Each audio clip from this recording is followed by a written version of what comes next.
chain drug review and mass market retailers video forum. Brought to you by the Emerson Group. Hello everyone, I'm Jeffrey Walt, Editor-in-Chief of Retail Media IQ. Welcome to a special edition of our video forum. Today we're here at the Future of Commerce event in Boston, and we have the opportunity to talk with several leaders from CVS. One of them is Mike Wier, Vice President of Store Brands. Mike, always good to see you. Jeff, it's great to be here. Really appreciate the time. The last time you and I had a chance to do an interview, you were in the midst of rolling out the Well Market line of consumables. How has that brand performed so far? That brand is doing really well. It's been an exciting transition as we exit the Gold Emblem and Gold Emblem Abound and start to refresh the store with the Well Market brand. Couldn't be happier with the trajectory it's going, and really excited for a few new things to come on that front.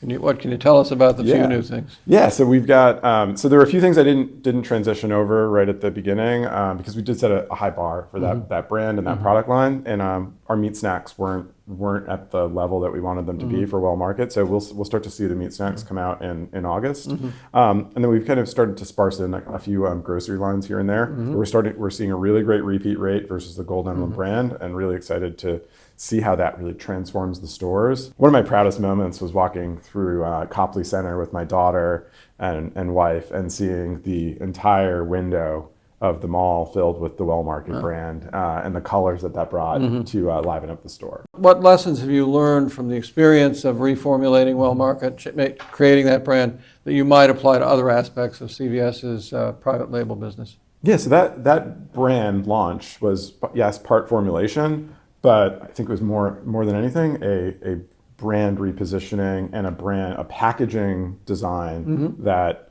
brought to life like modern customer expectations. So we were grounded in customer research. We were grounded in simplicity, making the product come to life on the package, and I would say bringing forth like the most important claims, not every claim possible.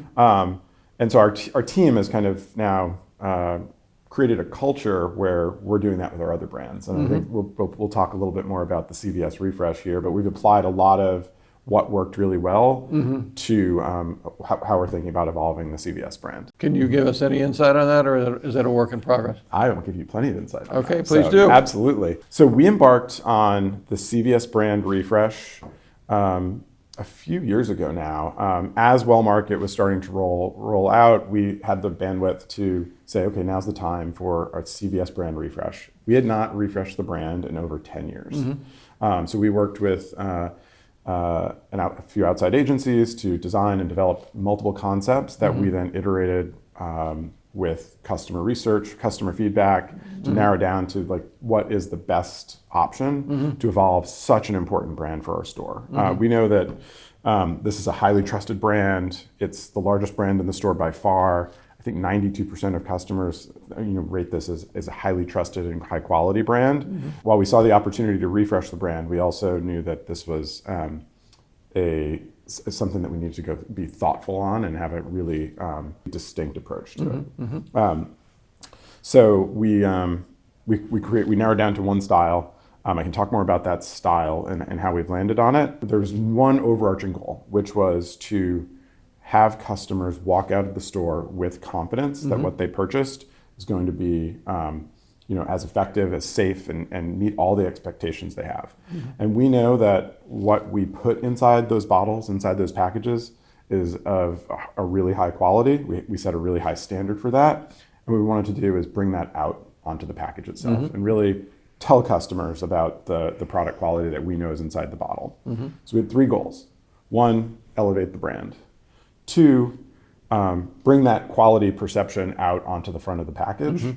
And three, make it really simple for customers to understand, simplify the shopping experience. The CVS brand simplification, if I can go a little deeper there, it was really about a lot of debate and a lot of customer research went into it, but we had a brand that was CVS Health. It's 10 characters long.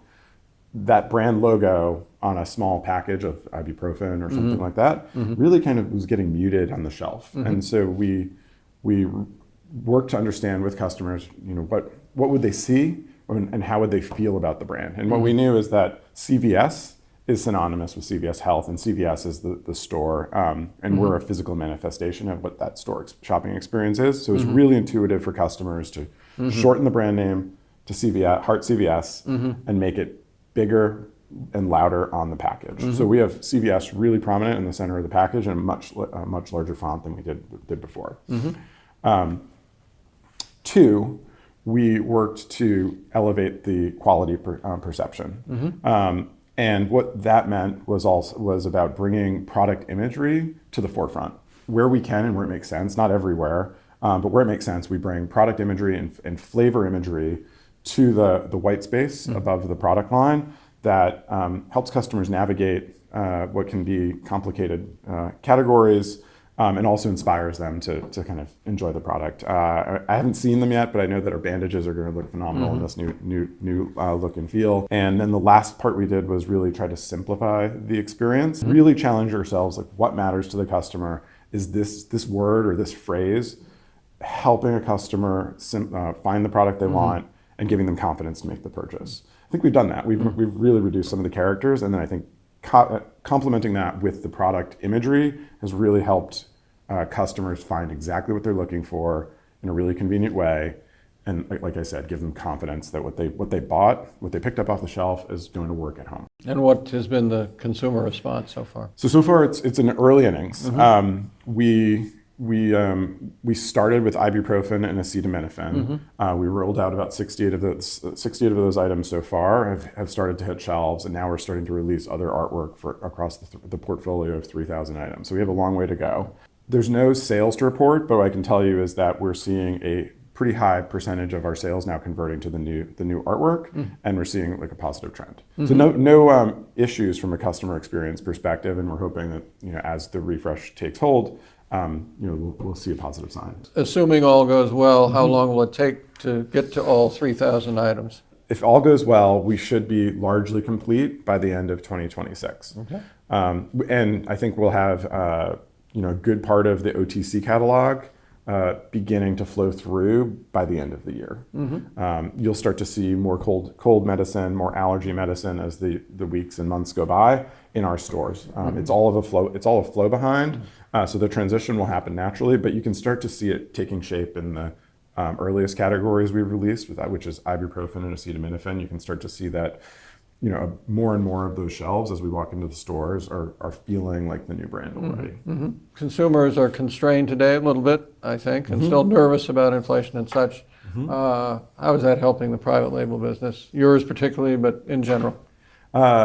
Yeah, I mean, the private label or the store brands really, or our brands, really is about delivering on customer expectations for high quality and the value at which we compete against, often with a discount to national brand. So as customers get challenged with their pocketbooks, there's always a natural transition and a natural tendency towards store brands, and we make that really easy for them. We've added the compare and save signs back in our stores and other features to elevate our brands where possible. And as we roll this brand out, we'll roll out the new CVS brand look and feel. We'll kind of re-energize the field and customers around what this brand really means.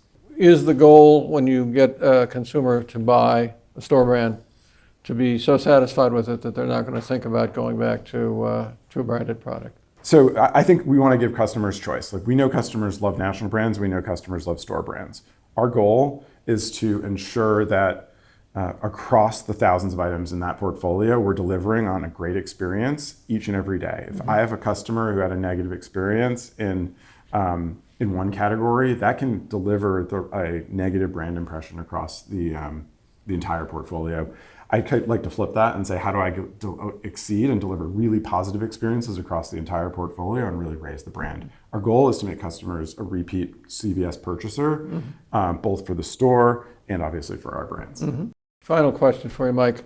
As you look at the marketplace, do you see places where CVS can be an innovator with its store brands as opposed to matching existing national brands? Yeah, and I think that goes down to those experiential areas. So there's certain places where we're talking about pretty commoditized products, But on the edges, there's a lot of experiential products within the healthcare space, whether that's in oral care or different flavor profiles within some core OTCs.